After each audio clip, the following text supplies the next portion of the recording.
The Unspoken Bond. Chapter 1. A Chance Discovery.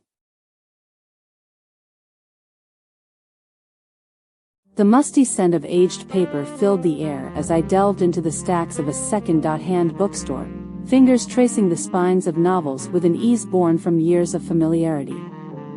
Not just any library, this was my sanctuary.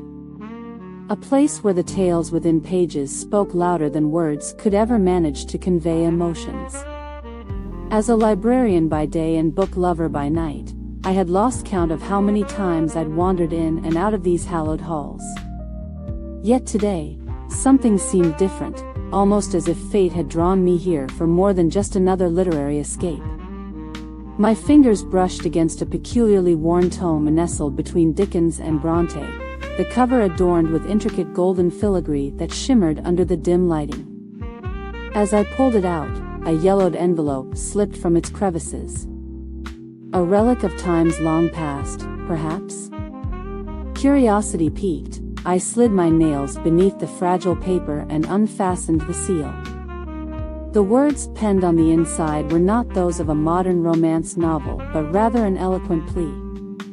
Each stroke of ink seemed to dance across the page with a longing so palpable it could be breathed in. Like the sweetest of whiskey fumes carried on the summer breeze. The author's hand was elegant yet unrefined, speaking volumes of love untold and dreams unrealized.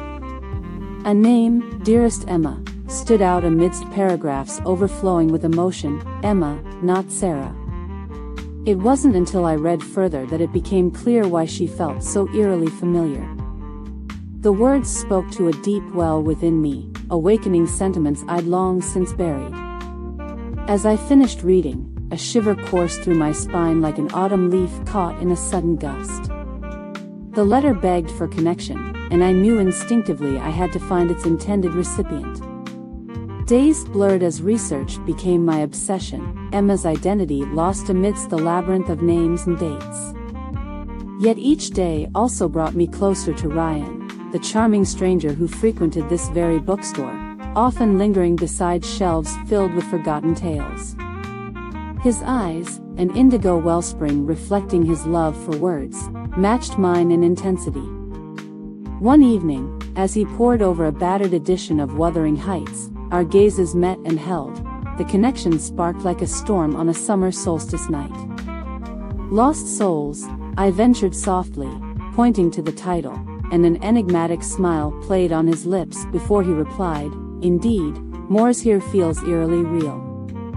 A shared love was forged in that moment, our bond strengthened by the unspoken language of literature.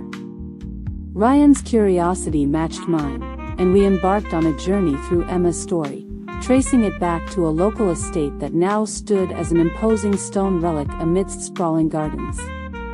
The air there seemed heavy with history, whispers that carried secrets from another era. We explored the manor together, fingers intertwining beneath layers of clothing against the autumn chill, and found ourselves before a hidden study where old love letters lay scattered like confetti. As we pored over each one, their stories became our own. Tales woven through laughter and tears, heartbreaks and hope. The estate's owner, an elderly Mrs. Jenkins, revealed herself to be Emma. Her tale of passion against the backdrop of societal constraints left us breathless, entwined in a dance between the past and present. My fingers trailed his as I read aloud passages from Emma's missives, the words weaving our hearts together like the threads of a tapestry. There were moments when Ryan's gaze lingered on my lips, and I sensed he wanted to bridge the gap between then and now. It wasn't just curiosity driving us, but an unspoken understanding that life, though it had moved forward decades, still held secrets waiting to be unearthed within pages turned to dust. On our final visit, Mrs. Jenkins handed me a photograph, Emma and her love, a man whose eyes mirrored Ryan's. Jack, the forbidden love of Emma's youth. As I looked at him, there was an unspoken question. What could we learn from their daring love? Our gazes entwined once more as the estate's sun dipped behind the trees. That night, beneath my bedroom window's glow, our lips met in a tender dance, the letter's power lingering between us. A bond formed over shared tales, the taste of Ryan's kiss mingling with Emma's words. Raw and alluring. We spoke into the night, our laughter intertwining with that of lost lovers long past. In those moments, I didn't just share a story but embarked on one. The next morning found me at his doorstep, offering the letter as an apology and gratitude. As he accepted it, we embraced beneath the overcast sky. An embrace that would mark the beginning of something neither had anticipated. Ryan's eyes brimmed with tears. "You understand," he whispered before kissing me again, this time fervently. His fingers danced along my spine as we stood in front of a vintage typewriter, the same one Emma used to pen those longing letters. The words on its keys now seemed to pulse, urging us forward. It was more than passion, it was connection. I couldn't remember ever feeling so alive. That night, nestled between Ryan's chest and the comforting presence of books, I realized I had stumbled upon a second chance. Not just at love, but at living. He whispered stories of his own past as we drifted off together, dreams unfulfilled, love denied. In the morning, we made it our mission to unravel more of Emma's journey. Little did we know that in doing so, we would unravel our own destinies.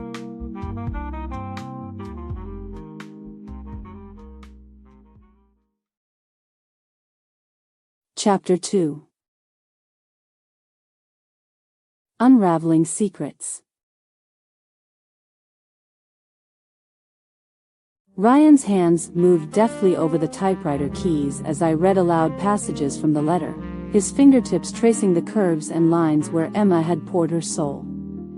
We spent days weaving a tapestry of past and present, uncovering memories both tender and heartbreaking. As our connection strengthened, so did societal norms that threatened to tear us apart. Society, with its expectations and class distinctions, would not condone the love of two souls as different as ours. Yet in every stolen glance, every shared laugh, our bond grew. A grand library gala approached, a celebration of literature. An event that could serve as both a connection to Emma's story and a testament to our own burgeoning romance. I had always dreamt of a bookstore within the library's walls.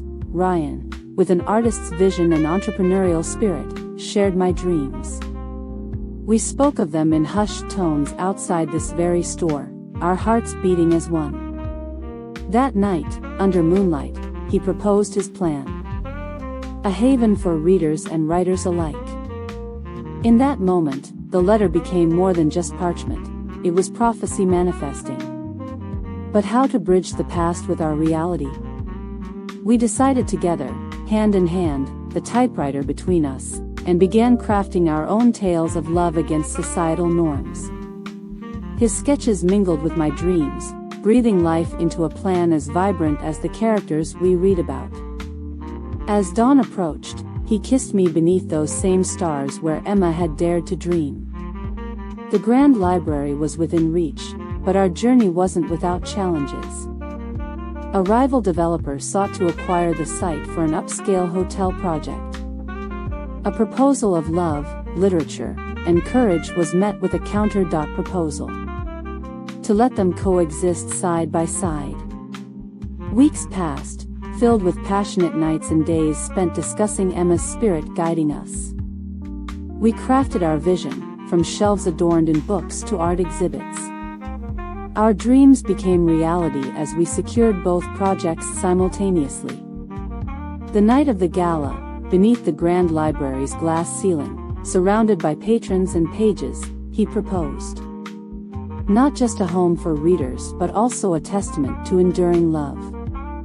A simple, "I do," was followed by applause, sealing our promise. As we gazed into one another's eyes beneath the starry sky now familiar with Emma's spirit, our connection felt as ancient as time itself. We vowed that night and every day after to weave tales of our own. Mrs. Jenkins gifted us a piece of history. Jack's original letter, penned when courage often meant everything. He read it aloud under the same tree where they had first met. With each word, I knew what I wanted most was to share his hand-stitched manuscript, her final words. The pen is mightier than the sword. On our marriage certificate. The night of our wedding, a typewriter adorned with flowers and our shared dreams served as witness. Emma's love story had given us courage enough to dream anew. Our union became a testament not just to an enduring love, but also to how lives intertwined across time and space. In the days that followed, the Grand Library welcomed readers and writers alike, fostering a community that was at once humble and mighty. The hotel project began to dwindle in significance against our joint vision of literature as the heart-beating core of society. Ryan would often sketch, lost in his own world where words were not just ink but lifeblood. One day he vanished into an empty room, sketchbook in hand, and returned with pages from a story so vivid it could have been penned by Mr. Darcy. Love amidst turmoil, the battle for identity within society's confines. His eyes met mine as I entered. Emma's letter has inspired me, he said softly, the original etched on the final page. The words were as if penned just then and there in my hands. His story, Jack's story, would be our own.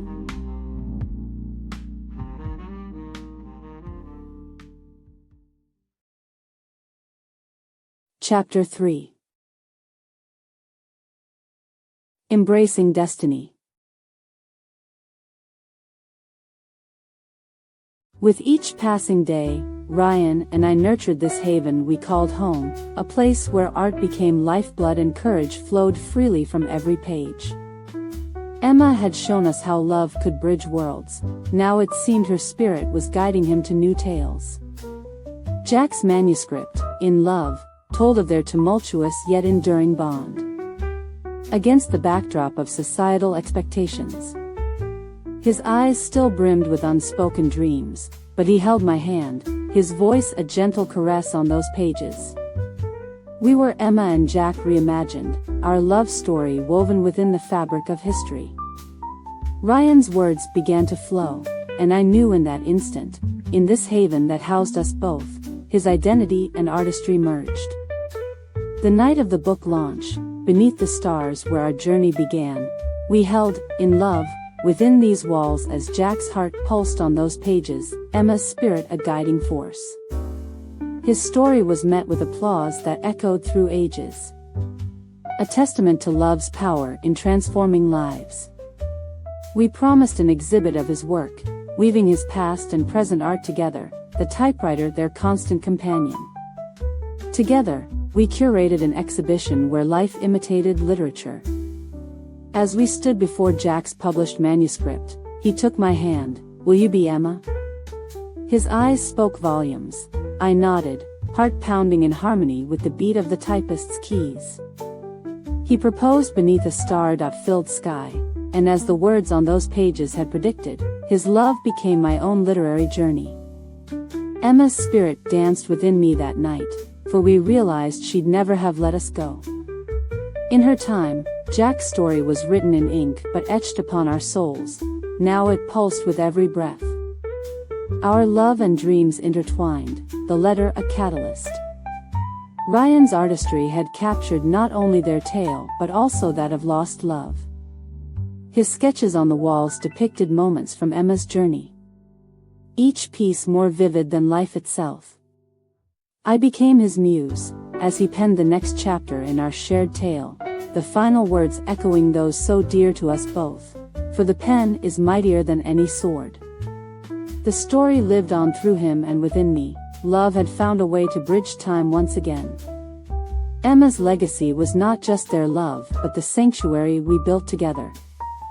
Love in the time of typewriters, Jack's book, became an anthem for courage and identity. It resonated across centuries, inspiring countless souls to live their dreams. The haven was no longer a sanctuary but a testament to love transcending time, guiding generations through Emma's spirit. A year later, hand in hand, we celebrated at the same tree where they first met under starlight. As our hearts pulsed with every key strike, our love became an eternal tale penned by Jack, as Emma had always envisioned it, timeless, the typewriter bearing witness to our love story. And so began their journey from pages to life, in ink and soul, bound together across time and space. The tale of a letter that had brought us 3 souls closer was now a testament to courage and hope.